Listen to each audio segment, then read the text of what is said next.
बहुमत से पीछे रह जाने के कारण हालांकि हार के तत्काल बाद सामने आ गए,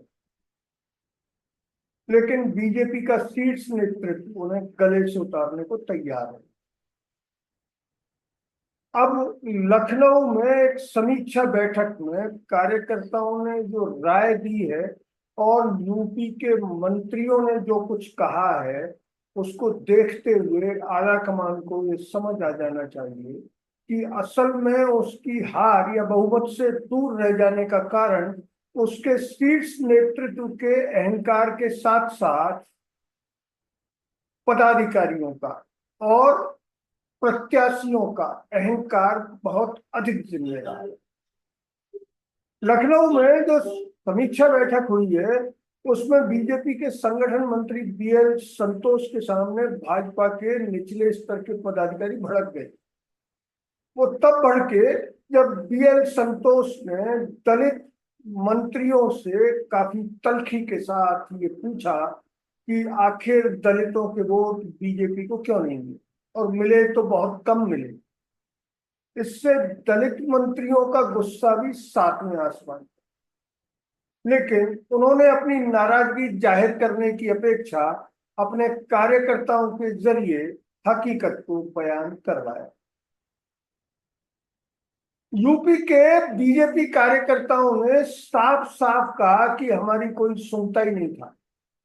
जिन प्रत्याशियों को टिकट देकर मैदान में उतारा गया, वो हमें घर से भगा देते थे।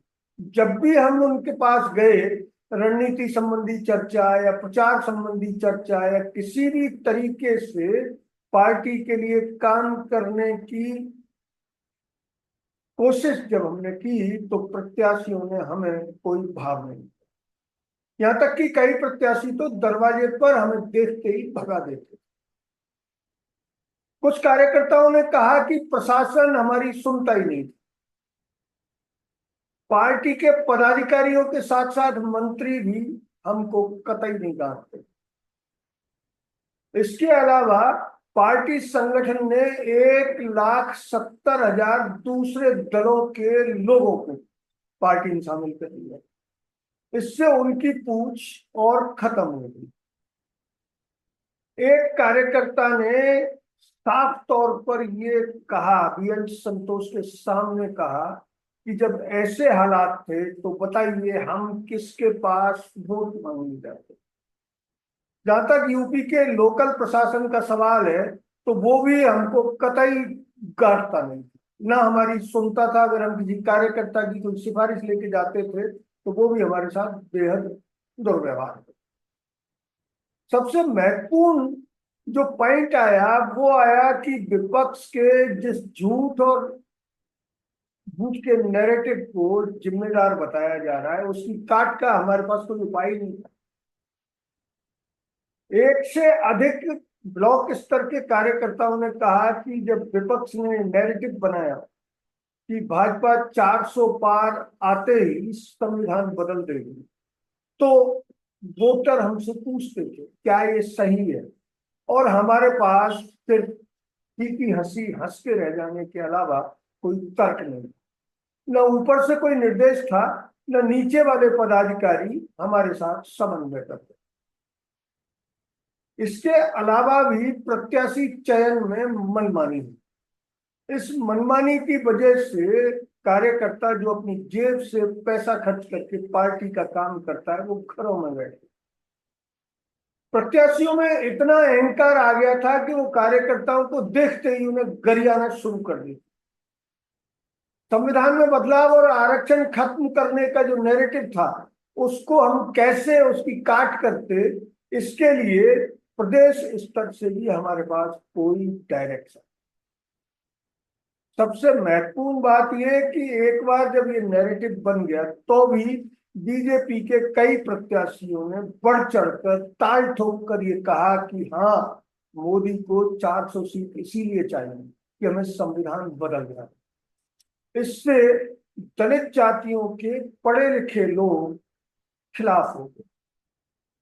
कार्यकर्ताओं ने रेखांकित किया कि दलित जातियों के जो पढ़े लिखे लोग, सरकारी सर्विस करने वाले लोग, वो अपने समाज के लोगों के सवालों का जवाब विपक्ष के नैरेटिव के हिसाब से ही दे। जब भी कोई गैर पढ़े लिखे या कम पढ़े लिखे उनसे संपर्क में रहने वाले दलित वोटरों ने उनसे विपक्ष के नैरेटिव संबंधी सवाल किए तो उन्होंने भी मुंह हामी भर के दलितों को ये संदेश दिया कि वाकई ऐसा हो सकता है। इस वजह से दलित जातियों में बिल्कुल डर बैठ, ओबीसी जातियां भी इसीलिए भड़क गई कि आखिर जो आरक्षण उन्हें लंबे संघर्ष के बाद मिला है उसको अगर बदल दिया गया तो फिर वो कहां जाएंगे। बीजेपी पर वैसे भी किसी को भरोसा नहीं था क्योंकि बीजेपी 2014 से अब तक इतने झूठ बोल चुकी है कि अब उन झूठ को समेटना बहुत मुश्किल हो गया। कार्यकर्ताओं ने आउटसोर्सिंग, नौकरियों की आउटसोर्सिंग को भी एक बड़ा कारण, उन्होंने कहा कि यूपी में आउटसोर्सिंग से भर्तियां की जाए, इससे दलित, ओबीसी और अन्य आरक्षित जातियों को आरक्षण का लाभ नहीं मिल रहा है। साथ ही पेपर लीक पर भी यूपी गवर्नमेंट ने तब तक कोई कार्रवाई नहीं की जब तक कि ये नैरेटिव बन नहीं गया। एक बार नैरेटिव बनने के बाद उसकी काट बेहद मुश्किल थी। सबसे मजेदार तर्क लखनऊ क्षेत्र के कार्यकर्ता ने, सूत्र बताते हैं कि उस कार्यकर्ता ने सीधे सीधे ये कहा कि जब नैरेटिव बदल गया तब भी रामद्रोही और राम भक्त का नैरेटिव चलाने की कोशिश यूपी के चीफ मिनिस्टर कर रहे हैं। यूपी के डिप्टी चीफ मिनिस्टर भी इसी लाइन पर काम कर रहे हैं, जबकि दलित जातियां और आरक्षित जातियां और ओबीसी इत्यादि राम भक्त और राम द्रोही शब्द से लगभग चिढ़ गए क्योंकि उनको यह अंदाजा हो गया था कि राम भक्ति और राम से द्रोह का नाम लेकर उनके आरक्षण पर निशाना साधा जा रहा है। पूरी बैठक का जो लपोलुभाव आया उसके बाद बीएल संतोष ने नई रणनीति पर भी मुख्यमंत्री योगी के साथ साथ डिप्टी चीफ मिनिस्टर्स और यूपी के पदाधिकारियों के साथ विचार विमर्श किया।